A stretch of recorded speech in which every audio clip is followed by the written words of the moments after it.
വാർത്തകൾ വിശദമായി.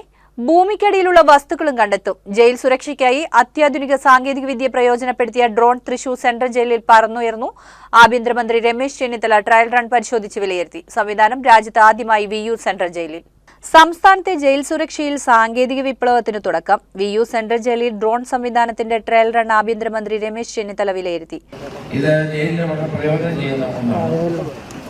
ഈ ഡ്രോൺ പറത്തി കഴിഞ്ഞാൽ വനത്തിൽ ഒളിച്ചിരിക്കുന്ന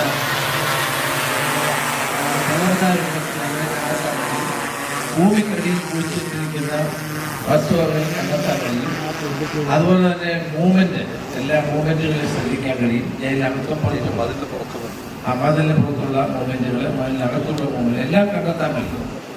അതുപോലെ വളരെ ക്രൗഡഡായിട്ടുള്ള സ്ഥലങ്ങളിൽ ഈ ഡ്രോൺ ഉപയോഗിച്ചാൽ എത്ര പേര് ക്രൗഡുണ്ട് എങ്ങനെ മാനേജ് ചെയ്യണം, ട്രാഫിക് മാനേജ്മെന്റ്, ക്രൗഡ് മാനേജ്മെന്റ്, പിന്നെ ഡിസാസ്റ്റർ ഉണ്ടായിക്കഴിഞ്ഞാൽ അവിടെ മണ്ണിനടിയിൽ പോയി ആളുകളുണ്ടെങ്കിൽ അവരെ കണ്ടെത്താൻ ഫലപ്രദമായി തന്നെ ഇത് ഉപയോഗിക്കാൻ കഴിയും. അത് ഞങ്ങൾ കുട്ടികൾക്ക് പരിശീലനം കൊടുക്കുന്നുണ്ട്. ജയിൽ ഗ്രൂപ്പിൽ ആദ്യത്തെ ജയിലാണ് വിയ്യൂർ സെൻട്രൽ ജയിലിൽ ഞങ്ങൾ ഈ ഡ്രോൺ ഉപയോഗിച്ചുകൊണ്ടുള്ള പരീക്ഷണ പരിപാടികൾ ആരംഭിക്കാൻ തീരുമാനിക്കുകയാണ്. അതിനുള്ള ഉത്തരവുകൾ തന്നെ നടന്നു. അപ്പോൾ ആദ്യത്തെ ജയിൽ ഏറ്റവും ആധുനിക സൗകര്യങ്ങളോടുകൂടി ഇവിടുത്തെ ഈ ഡിറ്റക്ഷനും പരിശീലനവും ഉൾപ്പെടെയുള്ള കാര്യങ്ങൾക്ക് വേണ്ടി വിയ്യൂർ ജയിലിനെ നമ്മൾ തിരഞ്ഞെടുക്കുക.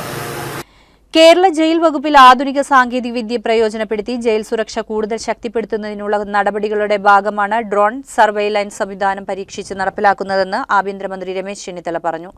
Jail DGP S. ശ്രീജിത്ത്, മധ്യമേഖലാ deputy inspector general S. Sajeev, മുതിർന്ന ജയിൽ ഉദ്യോഗസ്ഥർ എന്നിവരും ചടങ്ങിൽ പങ്കെടുത്തു. ഡ്രോൺ സാങ്കേതികവിദ്യയുടെ പ്രവർത്തന രീതി, സുരക്ഷാ സാധ്യതകൾ, അടിയന്തര സാഹചര്യങ്ങളിലെ പ്രയോജനം എന്നിവയുടെ വിശദാംശങ്ങൾ ജയിൽ DGP S. ശ്രീജിത്ത് പങ്കുവച്ചു.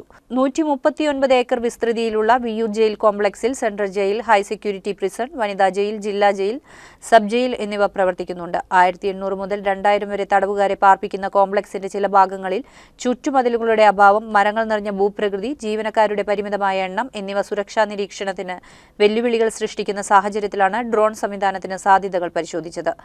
ജയിൽ ചാട്ട ശ്രമങ്ങൾ, ജയിലിലേക്ക് നിരോധിത വസ്തുക്കൾ കടത്താനുള്ള ശ്രമങ്ങൾ, മതിലുകൾക്കും മരങ്ങൾക്കും മുകളിലൂടെ നടക്കുന്ന നിയമവിരുദ്ധ പ്രവർത്തനങ്ങൾ എന്നിവ അതിവേഗം കണ്ടെത്താൻ ഈ സംവിധാനത്തിന് കഴിയുമെന്നും ജയിൽ അധികൃതർ അറിയിച്ചു.